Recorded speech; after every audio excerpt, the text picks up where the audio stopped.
What is currently happening, programs? Welcome to The Grid, where I'll be bringing you this week's news in VR. It's Friday the 3rd of March 2017, and all I can say this week is holy content storm.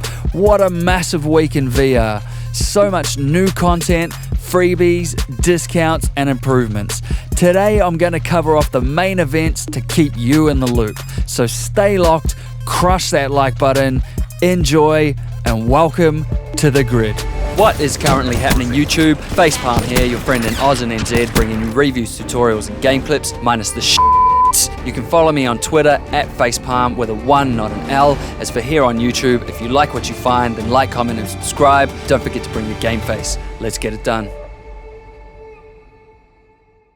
So first off is a giant, well, fuck me, he wasn't joking, with the release of Epic Games' free AAA $10 million VR title, Robo Recall. Yesterday we heard the European Developer Relations Manager for Oculus, Callum Underwood, tweet from GDC, "Today will be a good day for VR."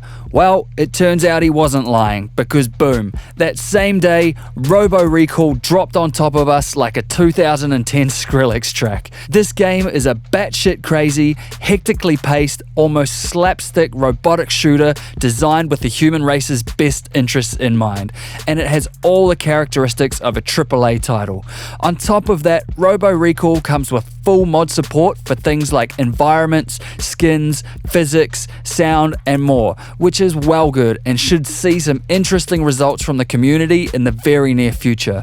Robo Recall is now free to download on Oculus Home for all Touch owners, and if you don't have it, you really should have it. Speaking of Touch controllers, the price of both Touch controllers and the Rift headsets dropped this week by $100. That's $100 each. So now the Touch controllers are $99 for the pair, which is cheaper than a custom PS4 controller. And if you're a little bit sore about the Touch controller price drop because you ordered sometime last week, then fret not, because anybody who has activated the Touch controllers in the past 30 days will see a $50 Oculus store credit drop into their account. Now that is a nice touch. Also, thanks to this price drop, the Rift headset is now $499 US, which is a very welcome price point for the HMD. Keep in mind, if you're in Australia or New Zealand though, the Rift is an extra $50 US thanks to that awesome international tax that goes on top of it. Also, the Rift sensor dropped by $20 to $59 US for an additional sensor. So if you own the Rift, which comes with a sensor, and the Touch controllers that come with another sensor, then for an additional $59, you can get a third sensor, which brings a reliable room scale experience to a pleasant reality, or virtual reality, as it were. And I say reliable room scale here because this reliability has been brought about by the new 1.12 Oculus Home update that Oculus released. This 1.12 update solves a whole lot of various tracking issues that people have had the past month or so from the 1.11 update, which was supposed to be a fix for previous tracking issues, but generally made things a lot worse instead of better for a lot of users. But let's not get too deep into that one, as it's all good now, so water under the bridge and all that. All of this adds up to a lower barrier of entry to high-end VR, and if that's not enough to support that even further, we have a price drop on the Nvidia GTX 1080 graphics cards. Nvidia has this week confirmed that the GTX 1080 will now be sold with an RRP of $499 US, and you'll likely get street prices even cheaper than that.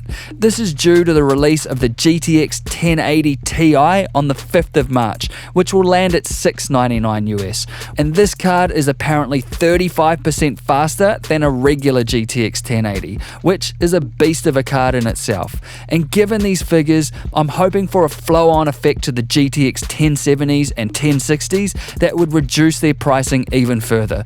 This, coupled with the Rift and Touch price drops, brings high-end VR within a much easier reach of the general public, especially when you consider you could land a VR gaming rig with Touch for $1,100 US, or even less on sale, where the PSVR and a PS4 Pro cost $798 US from GameStop.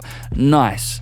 On the PSVR note, the New York Times this week published impressive sales figures for the PSVR that actually outline a positive potential future for VR. The stats say that the PSVR sold an estimated 915,000 units as of February 9th, which is in excess of Sony's initial expectations for the first 4.5 months of sales.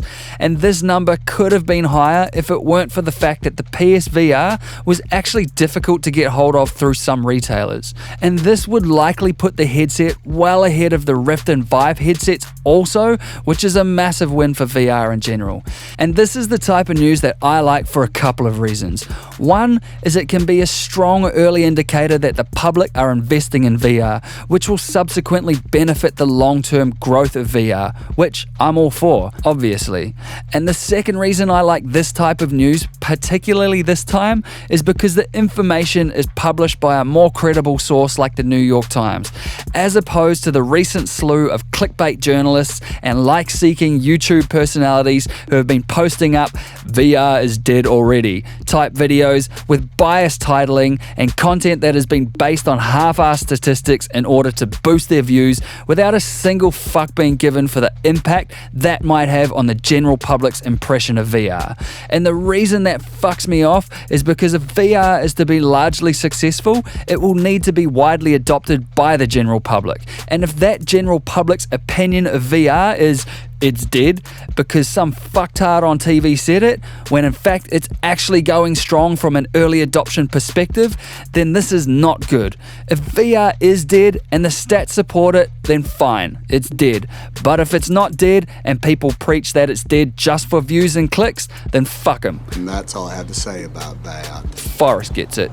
On a more positive note, Samsung has announced the new Gear VR, which will come with a remote that will provide, quote, quicker selection and interaction. Aside from that, it looks to be almost identical to the Gear VR that was released with the now recalled Samsung S7s. So obviously the controller is the big selling point on this one.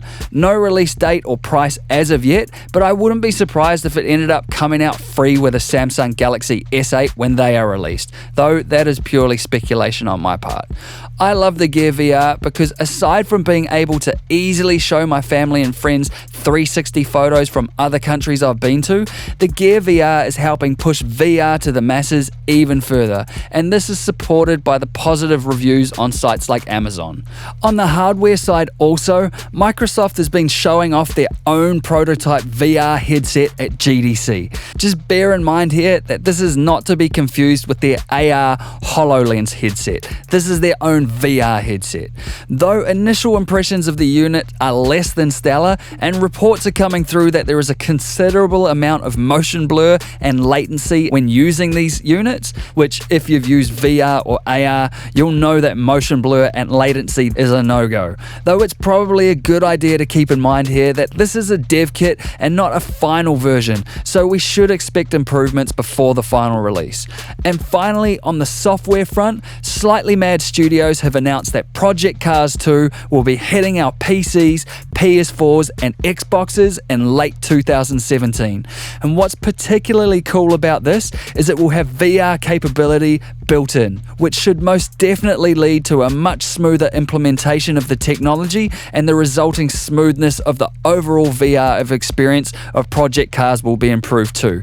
And in all honesty, even though the first game was retrofitted with VR after the fact, it's still pretty damn good. So Project Cars 2 should be even better still, which is a step in the right direction. Oh, and it will also have support for 12K resolution, which is obviously good because we all have 12K screens and hardware powerful enough to run 12K, because 12K is where it's at, and if you're not gaming in 12K, then you're not 12K gaming, because, you know, marketing. And that's this week in VR on the Grid. If you have more you would like to add, then hit me up in the comments below and let's discuss. And if you like this video, then crush that like button, subscribe if you want to see more content, and I'll see you in the next one. Peace! Thanks for watching today's video. Just remember you can follow me on Twitter at facepalm with a 1, not an L. As for here on YouTube, if you like what you find, then like, comment and subscribe, but don't forget to bring your game face. Facepalm out.